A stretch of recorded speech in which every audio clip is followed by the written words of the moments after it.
In this video, we answer the 20 objective problems taken from class 10th science. And for this, we use the chapter life process and conclude the topic nutrition in plants and animals. So let's start the video and check how to answer the following questions. Question number 1. Starch is digested by enzyme. जो starch है उसका digestion हमारे body में दो जगह होता है, एक बक्कल कैविटी के अंदर और एक स्मॉल इंटेस्टाइन के अंदर।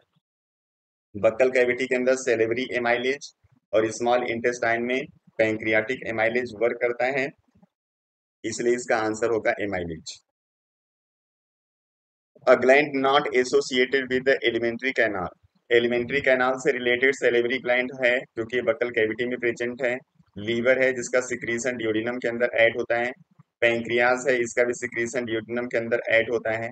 एड्रिनल ग्लैंड एक एंडोक्राइन ग्लैंड है जिसका रिलेशन डाइजेस्टिव ट्रैक्ट के साथ नहीं है, इसलिए इसका आंसर हो जाएगा D. Waste material of plant released with the help of. जो वेस्ट मटेरियल होते हैं वो प्लांट की बॉडी के ऊपर जो पोर्स होते हैं उन्हीं पोर्स के थ्रू ये रिलीज होते हैं। And pores are present on whole body of the plants like leaves, roots and stem. So इसका आंसर हो जाएगा all of these. In which of the following group of organism food materials are broken down outside of the body and then absorbed? यहाँ पे जो animals के अलग अलग class होते हैं उसमें एक क्लास है जो जो प्लांट्स और एनिमल्स के प्रोडक्ट होते हैं उसके ऊपर एंजाइम को रिलीज करता है, और उस एंजाइम के प्रेजेंस में जो मटेरियल्स होते हैं वो ब्रेक हो जाते हैं। उसके बाद जो सिंपलर सब्सटेंसेस होगा वो उनको एब्जॉर्ब कर लेता है, मींस उनके पास खुद का डाइजेस्टिव सिस्टम नहीं होता। और ऐसे ग्रुप ऑफ ऑर्गेनिज्म को हम लोग बोलते हैं सेप्रोफाइट्स। तो आपको चेक करना है यहाँ पे सेप्रोफाइट्स की कैटेगरी कौन सी है। तो जो मशरूम है, ब्रेड मोल्ड्स है और ईस्ट है, ये सेप्रोफाइट्स के अंदर आते हैं, इसलिए इसका आंसर हो जाएगा C. The plant tissue that helps in translocation of minerals called. अब यहाँ पे जो मिनरल्स है उसका ट्रांसपोर्टेशन होता है after dissolving in water, means along with water they transported to all parts of the body, and we know that the transport of water in plants is carried out by using xylem. That's why the answer is xylem. Find out the incorrect statement. Pepsinogen is an inactive enzyme. अब यहाँ पे क्या होता है, stomach के अंदर जो pepsinogen है वो इनएक्टिव होता है और HCl के प्रेजेंस में ये एक्टिवेट होता है and converted into the pepsin. ये आपका जो स्टेटमेंट है इसका मतलब सही है। Bile contain trypsin enzyme. Bile के अंदर किसी भी टाइप का कोई एंजाइम प्रेजेंट नहीं रहता, ये वाला जो स्टेटमेंट है वो गलत है। Digestion completed in small intestine, ये सही है। Digestion not occurs in oesophagus, ये भी सही है क्योंकि यहाँ पे कोई भी एंजाइम ऐड नहीं होता। And there is no gland which is related with the secretion of any kind of enzyme. Problem number 7। epithelial cells of the intestine involved in food absorption have on their surface। जो intestinal wall है उसके surface पे क्या present होगा जो absorption of food में help करता है। तो अगर आप देखोगे स्मॉल इंटेस्टाइन की इनर लाइनिंग तो उसके ऊपर बहुत सारे फोल्ड प्रेजेंट होते हैं, और इन्हीं फोल्ड्स को हम लोग बोलते हैं विली। विली के अंदर बहुत सारे माइक्रो विली प्रेजेंट होते हैं जो सरफेस एरिया को इंक्रीज कर देते हैं, जिससे रेट ऑफ एब्जॉर्प्शन बढ़ जाता है। Which region of alimentary canal absorb the water. Water का जो एब्जॉर्प्शन होता है वो बहुत ज्यादा अमाउंट में होता है लार्ज इंटेस्टाइन के अंदर। जो फूड मटेरियल्स का कंप्लीट डाइजेशन होगा वो स्मॉल इंटेस्टाइन में होगा, और स्मॉल इंटेस्टाइन में ही मोस्ट ऑफ द जो न्यूट्रिएंट्स हैं वो एब्जॉर्ब होते हैं। Means water of the food is absorb inside the large intestine, इसलिए इसका आंसर होगा B. A few drops of iodine solution were added to rice water. The solution become blue black indicate the presence of। इसको हम लोग iodine test बोलते हैं। And this test is carried out to check the presence of starch in any food material. तो अगर कहीं पे iodine solution add करने के बाद ब्लू ब्लैक सोल्यूशन आपको मिलता है तो वो इंडिकेट करेगा कि उस फूड मटेरियल के अंदर स्टार्च प्रेजेंट है। Pancreatic juice work in dash medium. Pancreatic juice release होता है पैंक्रियास से और इसका एक्शन होता है स्मॉल इंटेस्टाइन के अंदर। लेकिन स्मॉल इंटेस्टाइन के अंदर जब फूड एंटर करता है तो उसी कंडीशन में इसके साथ मिक्स हो जाता है बाइल, जो फूड को बना देता है बेसिक। और इसी बेसिक मीडियम में पैंक्रियाटिक जूस वर्क करता है, इसलिए इसका आंसर होगा B. During photosynthesis plants release the following as a by product. जो फोटोसिंथेसिस होता है तो वहां पे ऑक्सीजन रिलीज होता है as a by product. Final product of digestion of fat is.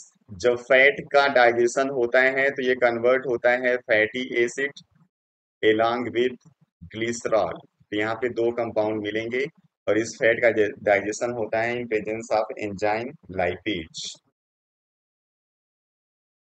Which of the following are product of photosynthesis. Photosynthesis जब होगा तो उसमें कार्बन डाइऑक्साइड और वाटर कंबाइन होते हैं in presence of sunlight and chlorophyll, और ये बनाते हैं कार्बोहाइड्रेट एलॉन्ग विद O2। इसका आंसर हो जाएगा carbohydrate and O2। Opening and closing of stomatal pore depends on. तो स्टोमेटल पोर के लिए जो सराउंडेड होता है गार्ड सेल के थ्रू, इसके बहुत सारे सब्सिडरी सेल्स होते हैं जिनसे जब वाटर मॉलिक्यूल गार्ड सेल के अंदर एंटर करता है तो उस कंडीशन में ये गार्ड सेल टर्गेट हो जाएगा और ये स्टोमेटल पोर ओपन हो जाता है।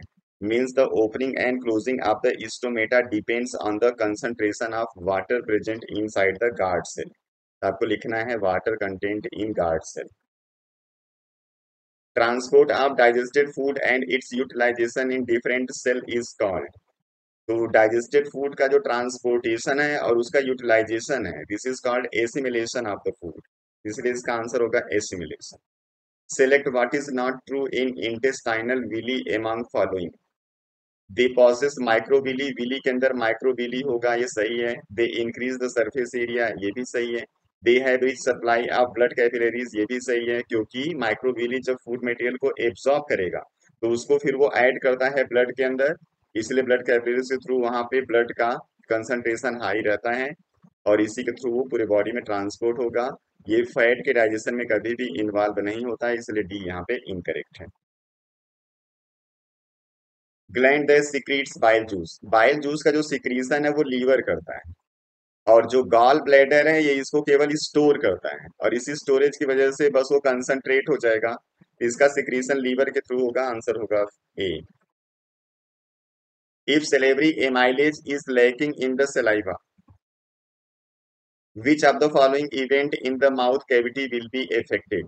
जब सलाइवा के अंदर एमाइलेज नहीं होगा तो उस कंडीशन में क्या होगा, स्टार्च का डाइजेशन नहीं होगा, because starch is digested by the enzyme amylase.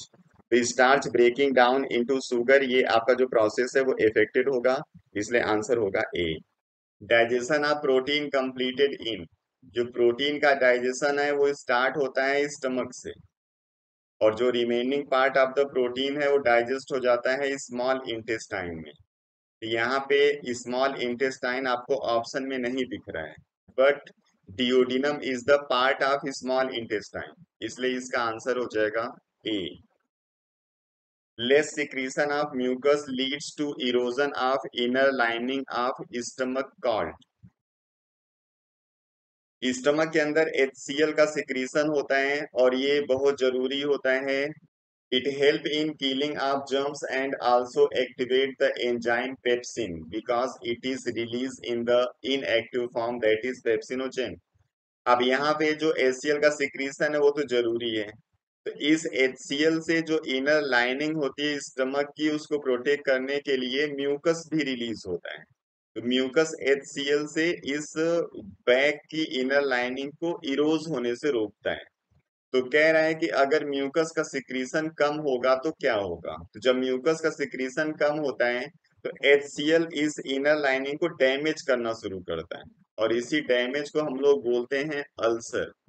और ये जो अल्सर होता है ये स्टमक के अंदर है, इसलिए इसको हम लोग पेप्टिक अल्सर बोलते हैं। सेम ऐसे ही अल्सर माउथ के अंदर भी होता है जिसको माउथ अल्सर बोलते हैं, तो इसका आंसर हो जाएगा ए। नेक्स्ट टॉपिक के साथ फिर हम अगले वीडियो में मिलेंगे। Thank you.